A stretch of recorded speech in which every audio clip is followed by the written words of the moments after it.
Welcome back to the next episode of the Quarter Century Soldier here on the Blackv Show. We are in the year 2021, episode 23. 2021, let's talk about it. 2021, in the beginning of the year, I am working on leaving Hawaii, right? So everything has gone through. All the approvals have gone through for me to, join the Defense Attaché Service, for me to leave Hawaii early, because I'm actually cutting my time short in Hawaii. I'm supposed to leave in September, but I'm leaving in March. Now, this is bigger than just me wanting to leave. So it's usually a big deal when people want to leave early. It's usually some sort of family emergency, or they have a reason they have to go back to the mainland. For me, it's for an assignment, working with the Defense Attaché Service. So it's in the intelligence community because we work at the embassy of every country. So every country that has a U.S. embassy, we're able to go to. So basically, this assignment trumps me being there. Plus, this is my third year of being in Hawaii, and I already said what I said about 3 years. You've already been there. You kind of done that. It's time to start looking to move on to your next duty station.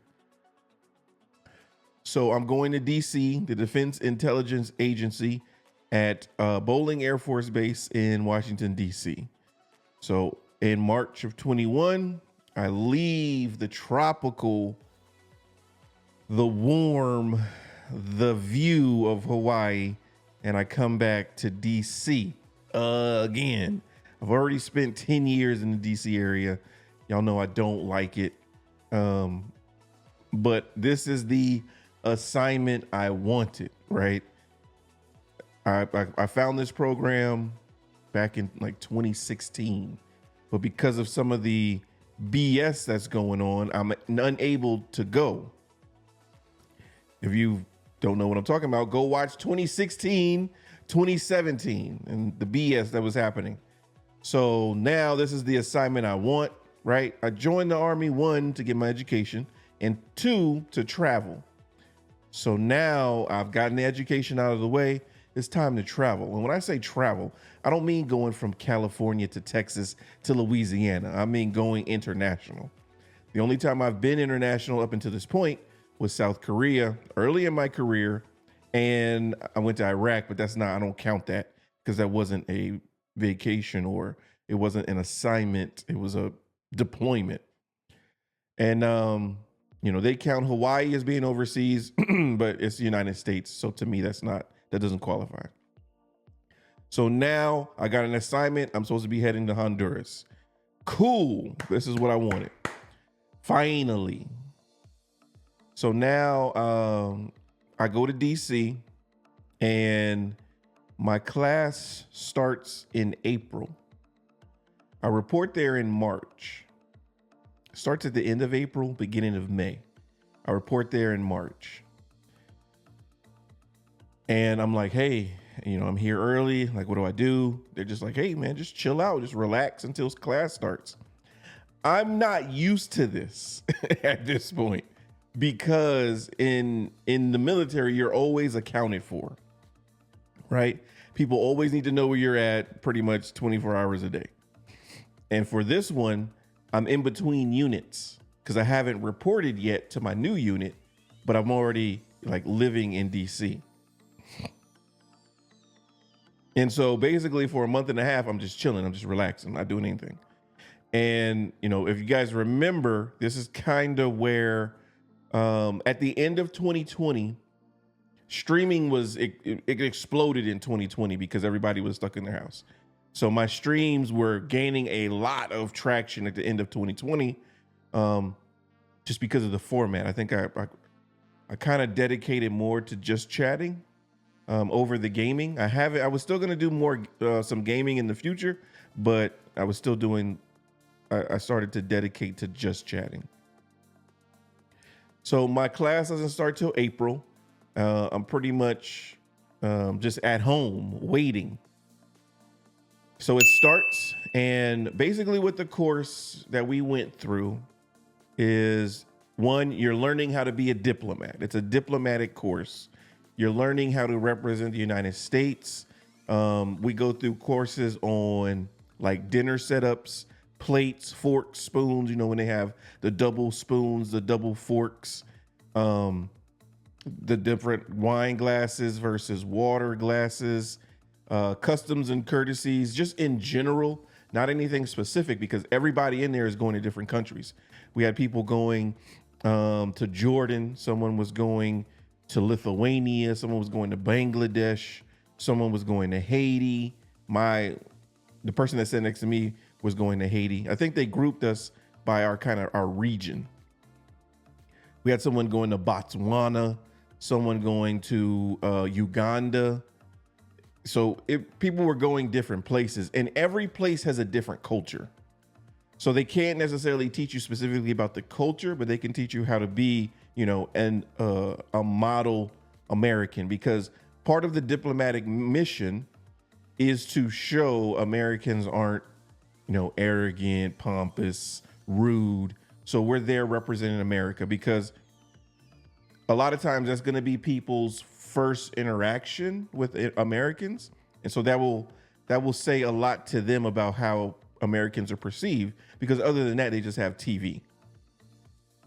So basically what we had courses in, it was office management, but it was everything that has to do with an office. So basically what you are is you're the chief of staff to the senior enlisted leader, right? So my boss while I was in Honduras was the senior military for the whole country. So he was that country's point of contact for all things military dealing with the United States. And he answered to the ambassador. So we're learning how to deal with those level of, dignitaries over there. In your prospective countries, some countries rely on the military more than others.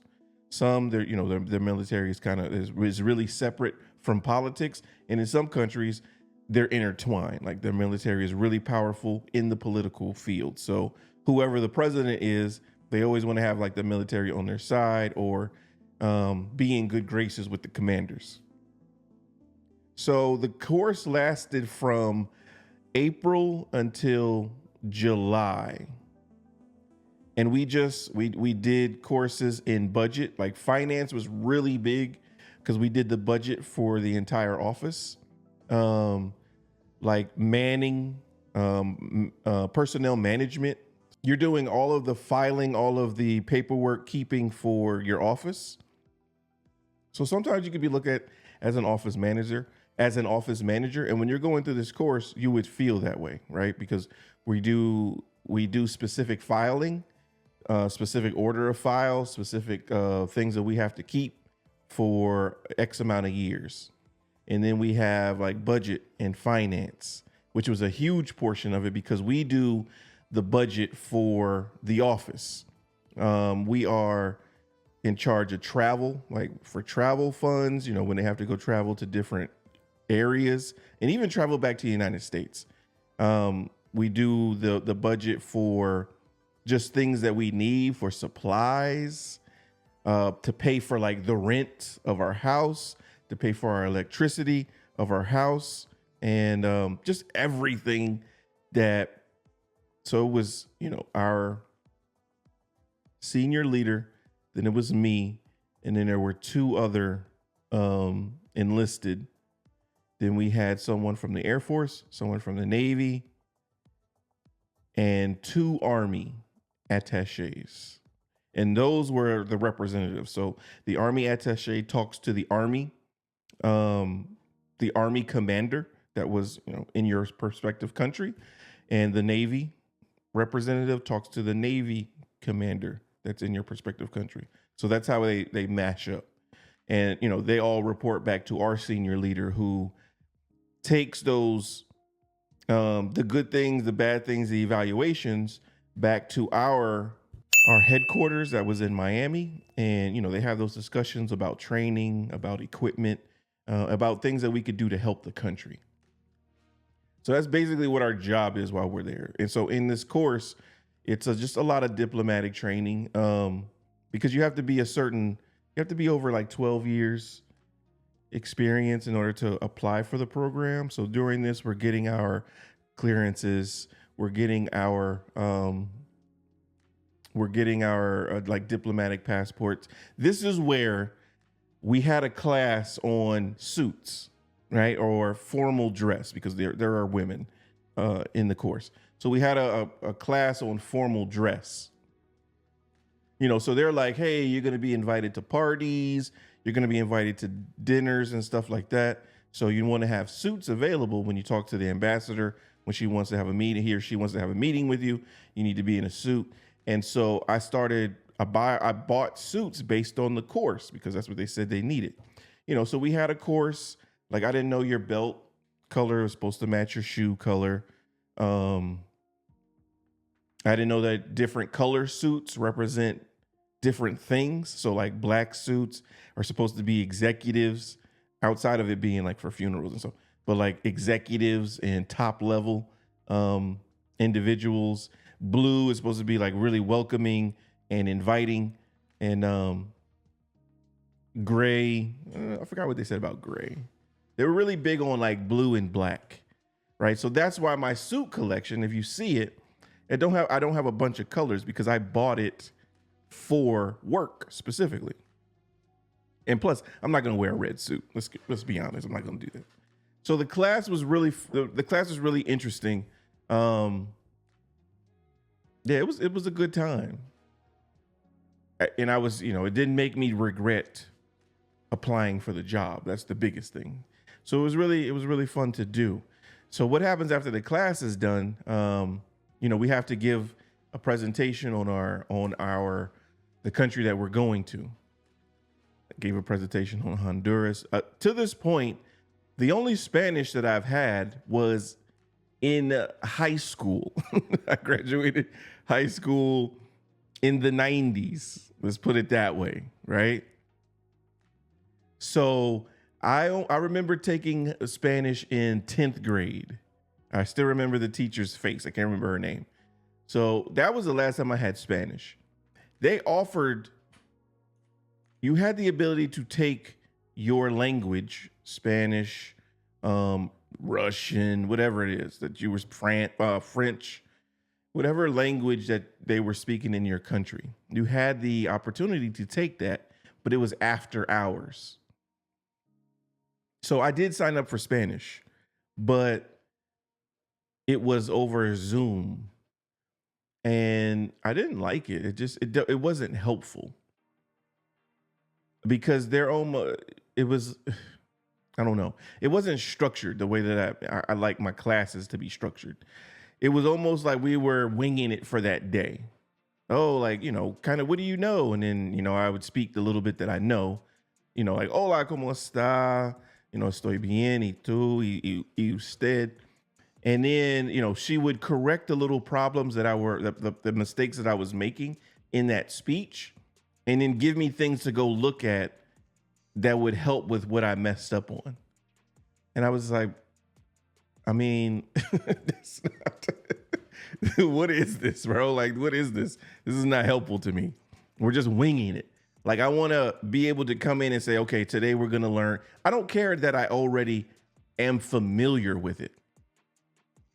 You're supposed to be refreshing my memory. So treat me as if I don't know anything, because I still want to get better at the little bit that I do know. So let's come in. Let's go over verbs. Okay. Let's go over words. Gimnasio, iglesia, biblioteca. Let's go over those type of words. And then let's go through the verbs. Tener, hacer, ser. So I can learn how to connect those words in a sentence. Right. So that's what I wanted to do. I wanted to say, how do we go through and how do we change these verbs to like yo, tú, usted, él, ella? Like, how do we change the verbs and then let's form sentences? Because I know objects. I need to learn the conversation, like the back and forth.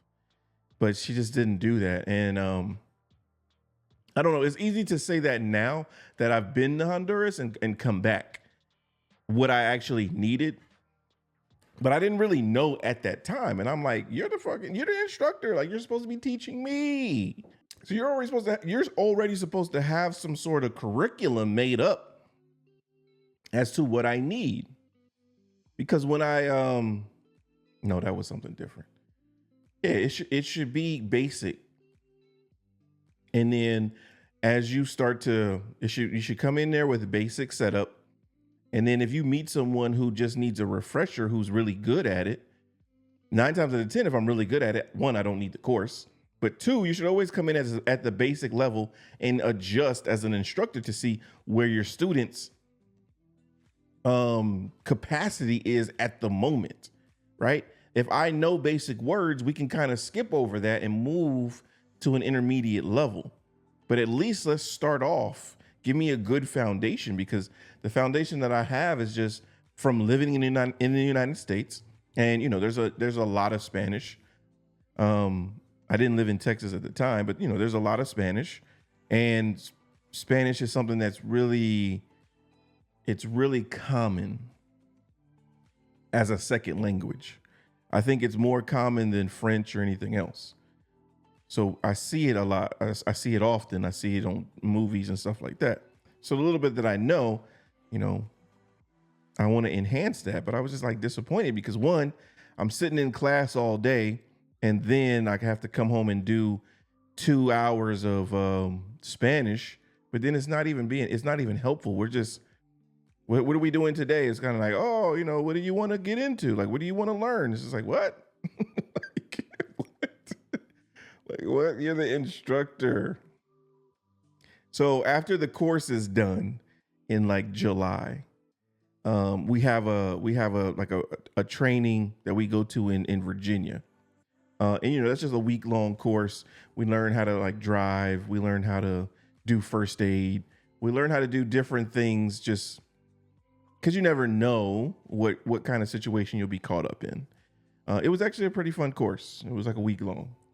And so from there, so in July, August, I'm done with everything. So I'm supposed to report to Honduras in September. That's what they told me. But I think you're not supposed to change duty stations twice in 1 year. And because I had left in, I think it's calendar year, because I left in March of 21 to come to DC, I couldn't then change duty stations again because you can only do it once in a calendar year. No one ever said that at that point. So I didn't really know that was the reason. They was just kind of saying, oh, we're just waiting on orders. We're just waiting on orders. And like, no one really knew why, which was a fail. And this is why I kind of retired, because this system, the DAS is really good as far as a job goes, but it's the support that's absolute shit. It's terrible. And we'll get into that in the years that I'm actually over there. So for 21, after August, I'm like, okay, I'm waiting on orders. I should be leaving in September. Let's get it. Let's go. Like I'm ready to get the fuck out of DC. I just came here for school. That was it. So I ended up waiting. In September, I got a chance to go to Honduras TDY, September. So I went there TDY, temporary duty, is when you're able, they pay you, you know, to go and work, or you go and in process. It's just a temporary assignment. You're getting paid daily while you're over there, or while you're temporary duty, TDY. And so I use that as a time to kind of start to in process, to learn, to meet the people who were there, because they knew who I was. They knew I was coming, but they didn't know why it was a holdup with the orders. I didn't know either. So to circumvent that, you can go TDY, like for a temporary time.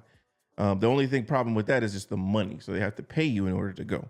So I did go for like 3 weeks. I think I left September 7th, came back like the 21st, or like past that. 2 to 3 weeks I was there. And so that was my first visit there. And it was cool. Like, it was cool. Like, I liked the weather there. The people who were there were really cool. I got an introduction to like the setup and how things would be, like the embassy. I got to see where I would be living. And so, you get to meet the people that you're going to be working with. Cause I'm thinking I'm going to be there in like the next month or two. I ended up not going there until March of 22. So when I came back in September, I had September, October, November, December of 21 that I was just home waiting for orders. And so that, for people who remember that time on the channel, I was streaming like really heavy, pretty much 5 days, if not 7 days a week. I think 5 days a week for sure, for hours. And we were just, House of Villains was jumping. That was peak stream for me. And I think because people were still not outside yet, they weren't fully, opened up as far as, the mask policy, the social distance policy. But yeah, that was my boom year, 2021.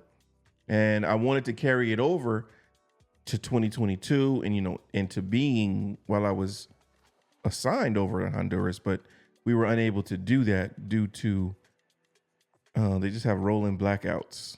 And sometimes they just have blackouts. And so the infrastructure there was not as strong as it is here in the United States.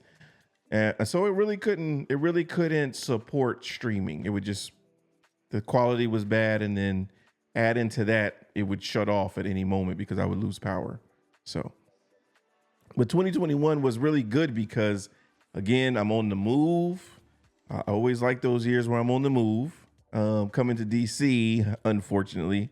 So it was just everything with moving your entire house, moving your vehicles, getting your house set up. I'm not a fan of townhouses. So on base there, you had 3-level townhouses. When you walked in, it was like the basement level with the garage. And then if you keep walking, there was a laundry room. You go up to the second floor. It's the kitchen, dining room, living room. And it had like a breakfast eating area, lounge area where you could go outside to the balcony. And then if you go up to the third floor, that's where all the bedrooms were. And just heat rises, man. And so it's so hot on the third floor, going up and down stairs just to do little things. As soon as you get to your room, you forget something. Like, damn, I got to go back downstairs and you got to go down these stairs. And God forbid, when you have to do laundry, you got to go down 2 flights of stairs to do laundry. And I don't mind doing laundry. I just don't like folding. So that was the townhome setup. And it was just, I don't like being there. I don't like DC. The Air Force base was really restricted.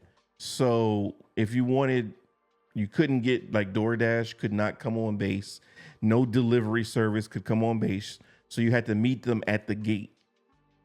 So, that was a pain in the ass. So I ordered delivery. And I have to go meet you at the gate. So I have to park in front of the gate, wait for you, see who you are, what car you're in, and then, get my food and then go back home. It doesn't sound like a lot, but it is a lot. It is a lot. I ordered delivery. Why? Because I don't want to leave my house. I want you to bring the food to me. And like I said before, I lived in DC for 10 years and I'm just over that area. Totally. People are not very nice. They're just rude for no reason. And I was totally over it. So part of me, while I was waiting, was when I wasn't streaming, I wasn't in a good mood. I really wasn't. And streaming really helped me through that because, like, the community was really active, like chat was really active, mods were active. We had all kinds of lights, sounds, lasers, It was just a really fun time in the streaming world for me. But, when I logged off, for that day, it was just like, I don't like being here. I don't like being on the third floor of a townhouse. I don't like being in DC. Like I just didn't like it.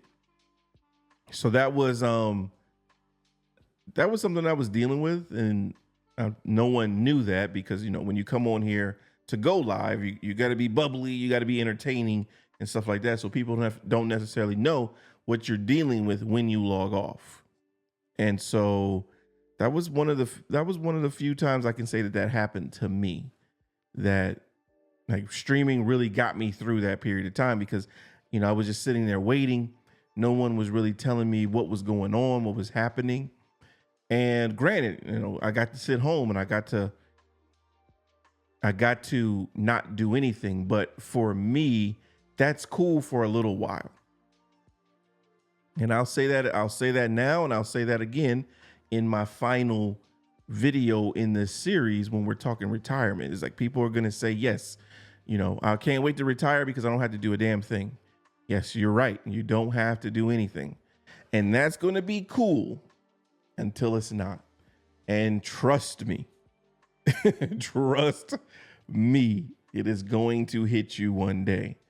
It may not be a month, it may not be 2 months, but if you're thinking you're just going to stop your routine that you've had for 30 years, 40 years, 20 years of getting up and doing something, going to a job, or, having to get your kids ready for school, whatever it is, just like when kids leave and they're no longer at home, there's a void there because now you don't have to do those things. So you have to find something to fill that void. It's the same thing with a job. You will rest. You will, it's peace and quiet. Fucking keep my legs up. Yeah, I don't have to do anything. I'm cool. You'll do that for a time. And then you'll be like, I got to find something to do. Because if you don't, you're going to fall into this thing of isolation. You're going to fall into this thing of like a depression, and you don't have a direction.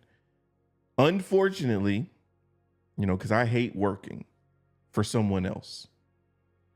That does give us purpose. Like, damn, I got to get up and go, because if I don't, Susan's going to be fucking looking for me to be late, trying to write me up, trying to tell on me. Barry from accounting is on his bullshit again, so I got to go deal with this. But that still gives you a reason to do something. When all of that is removed and all you have is your own self-motivation, you have to find it. You have to find it, and no one's going to give that to you. People are going to have ideas. You should. But at the end of the day, it's like your decision to make. So I would say if you are planning on retiring, at least have some sort of, or quitting your job, whatever it is, have something that's going to fill that eventually. You don't have to jump into that the next day. So for me, I have streaming, I have content creation. So that gives me something to do to fill those voided times. And so I had streaming at that time in 2021. It was great. It was amazing. I'm trying to get everybody back to the way that it was. But it might have been peak season then. We'll see. Well, people will come back. But as far as military wise, I'm happy with the decision to go through, but it was unorganized and it wasn't a lot of communication. So I thought there would be, because of the course I went through, because of what they were telling us, because of the gravity of the job, I thought we would be all over the communication. We would have everything in order or structured, but it wasn't like that. And I think that was where it affected me. So going to Honduras in September, it was my first time there, my first time outside of the United States. I have been to Mexico before, but it was my first time like in Central America like that. And I was like, cool, man. I like it here. It's cool. It's cool. So we'll get into more about Honduras specifically once I get there in 2022. So yeah, that was it. That's it for 2021. Thank you guys for watching. Make sure to follow me on all social media platforms, Felix Black, and I will see y'all in the next one.